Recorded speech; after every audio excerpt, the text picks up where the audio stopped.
El ejército tiene como misión, que le señala la ley constitutiva del ejército, la defensa de la paz y el orden interno y la defensa exterior de la nación. Es decir, no es una sola tarea, como se concibe o han querido concebir en otros ejércitos, son dos, porque si tenemos la obligación de defender la patria contra los peligros exteriores, ¿cómo vamos a dejar la anarquía de la patria, que la patria se destruya en su interior? Hoy no hay solo un frente de combate, hay varios frentes de combate, y un frente que es el más fructífero, que es el frente interior. Teníamos que hacer una patria mejor y estamos haciendo la patria mejor. Lo que pasó a partir de 1947 fue una carnicería. A partir del 47 estaban condenados a muerte.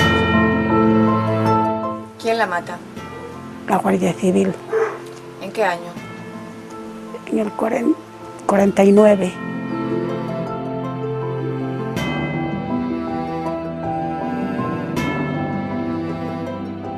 La secuestran, la violan y cuando está ya embarazada la asesinan y la dejan para echar la culpa a los guerrilleros. Nada más a ir a hacer la curva, que era lo que yo quería para poder escapar, me dicen, ¡alto! Yo quedé petrificada. La inmensa mayoría de los guerrilleros no pudieron incorporarse, o fueron ejecutados, o murieron en enfrentamientos, o marcharon al exilio. Yo creo que hemos vivido una gran parte de nuestras vidas, los que tenemos la edad que tengo yo, sin ser conscientes en qué escenario de posguerra vivíamos. Y mi madre lo dejó todo por mi padre, dejó su familia, su casa, su tierra, y se fue detrás de mi padre para compartir su destino, con la frustración de haber perdido la República, de haberlo perdido todo, y solo tenía de la mano una niña de 5 años. Nosotros hablamos de duelo migratorio. Duelo migratorio significa desarraigo, significa ruptura de la identidad, significa ruptura de las relaciones establecidas, significa quiebra de un proceso de vida. En general fueron muy maltratados, y ahí encontramos, por ejemplo, en el exilio y en las clases populares, en las clases más bajas, problemas psicológicos importantes.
Ahora, retrospectivamente, nos pueden parecer unos ingenuos, que lo fueron, unos sentimentales, que lo fueron, unos fanáticos, algunos lo fueron, pero en aquella época, 1945, pocos españoles republicanos conscientes de lo que pasaba sospechaban que Franco pudiera morir en la cama en el año 1975. Todo el mundo asociaba que el franquismo no podía disociarse del nazismo alemán y del fascismo italiano, y que la caída de esos dos regímenes totalitarios iba a acarrear la caída del franquismo. El nacimiento de la guerrilla propiamente dicha, salvo en León, que fue pionera, es a partir del 44, cuando ya se sabe quién va a ganar y quién va a perder. Lo que hace posible la guerrilla en España, la multiplicación de las acciones guerrilleras, la multiplicación de las organizaciones guerrilleras, es que todo el mundo es consciente de que la guerra mundial va a terminar y los nazis y los fascistas italianos la han perdido. Eso tiene como correlato que todo el mundo piensa, incluidos los franquistas, que las potencias democráticas van a entrar en España, y por lo tanto esa es la explosión de la guerrilla.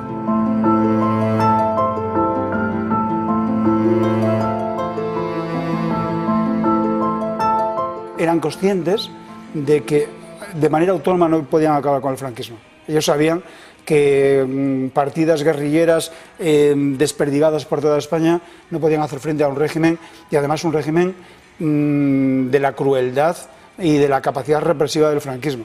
Ellos siempre hablan de que soñaban con ser la avanzadilla del Ejército de Liberación Europeo que iba a acabar con la dictadura en España.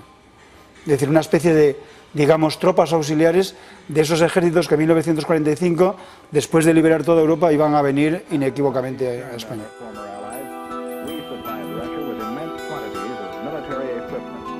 Había bastante gente colaborando con la guerrilla en los años 45, 46, 47. Era muy peligroso, pero a veces se hicieron reuniones de captación y de grupos para, en caso, porque se tenía la esperanza de que a la terminación de la guerra, o sea, de la guerra mundial, quiero decir, del año 45, estuviésemos en condiciones de poder, con el apoyo de fuera y de dentro. Eso era la idea, más o menos la idea que se tenía. Por eso la guerrilla ha durado más tiempo, porque se esperaba algo de apoyo desde fuera, al terminar la guerra mundial. A los huidos iniciales que habían quedado cazados en España, aislados en España, entre el 36 y el 44, se le van a unir docenas, cientos de combatientes españoles, pero que habían combatido en Francia contra los nazis en la Segunda Guerra Mundial, incluso algunos en Rusia, en la Unión Soviética. Y esos militares o militantes generalmente comunistas, muy cualificados, que habían estado en el maquis francés, que habían combatido a los nazis, que tenían buen armamento, que tenían ya una experiencia, fueron los que en algún caso ayudaron a los huidos a organizarse, o en casos como Valencia crearon digamos un poquito de la nada, verdaderas organizaciones guerrilleras. Por lo tanto hay un apoyo exterior, pero estamos hablando de apoyo del propio Partido Comunista.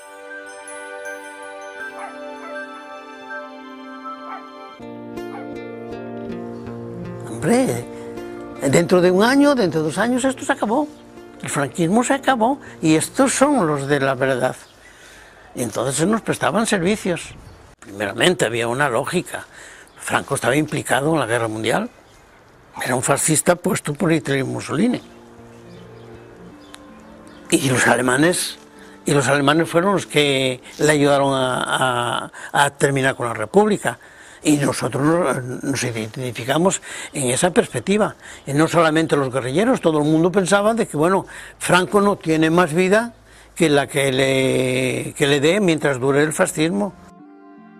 Entonces, si hay un movimiento interno, que el movimiento tenía que ser, no había estructuras de partidos, sindicatos ni nada, era el guerrillero, era la lucha armada.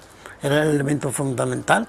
Entonces eso era lo que organizaba el pueblo y llamaba la atención en torno a las acciones de antifranquistas.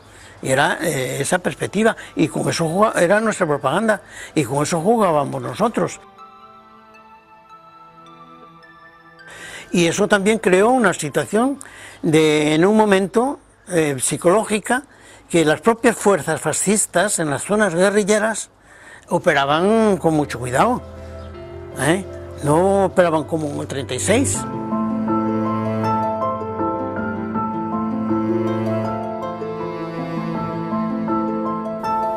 United with Russia in war, we strove to preserve that unity in peace. Como todos sabemos, las ilusiones se truncaron, todo eso fue un fracaso, y a partir de 1947 la Guerra Fría aniquiló definitivamente cualquier proyecto guerrillero. De hecho, si algo se le puede echar en cara a los dirigentes guerrilleros políticos, no de los dirigentes guerrilleros, sino a los dirigentes del PC del exilio, significativamente a Santiago Carrillo, es que hasta 1947 la guerrilla tuvo alguna razón de ser. En 1947, una vez que se aprobó la ley de bandidaje y terrorismo, que lo que hacía era legalizar, potenciar y darle importancia a la ley de fugas, era una especie de suicidio.